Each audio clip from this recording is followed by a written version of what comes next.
L'art dans la rue, 60 ans d'art urbain, c'est d'abord la collection d'un passionné qui ne vient pas forcément du milieu des riches propriétaires d'art. J'ai commencé de zéro, j'ai acheté les premiers dessins, des premières affiches à 50 €, des sérigraphies.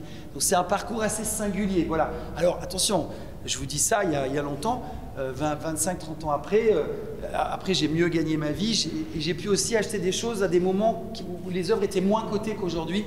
Et là, beaucoup d'œuvres aujourd'hui ne seraient plus du tout achetables pour moi. Banksy, Mystique, Seth, autant de superstars des arts urbains représentés ici. La ville du Mans s'inscrit chaque année un peu plus dans cette ambition de devenir un haut lieu du street art. Des œuvres magnifiques et ça donne une exposition en ouverture de plein champ qui est quand même à la hauteur de ce qui est devenu plein champ, c'est-à-dire un moment autour de l'art urbain qui est maintenant reconnu au niveau national, voire au niveau européen et même puisqu'on fait venir aussi des gens d'Amérique du Nord et d'Amérique du Sud. L'art urbain, un exercice politique et engagé, d'abord réalisé dans l'illégalité et légitimé aujourd'hui par certaines collectivités. Exemple, cette œuvre de Brusque, choisie comme affiche.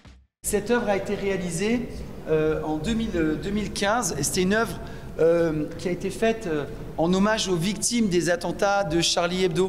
L'exposition est aussi un avant-goût du festival Plein Champ, 7e édition, avec le temps fort du 4 au 6 juillet au parc du Gué de Maulny.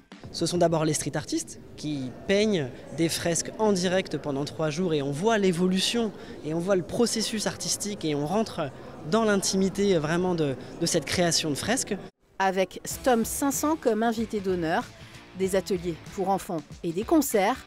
En attendant, vous pouvez découvrir l'exposition L'art dans la rue, 60 ans d'art urbain jusqu'au 7 septembre, collégial Saint-Pierre-la-Cour.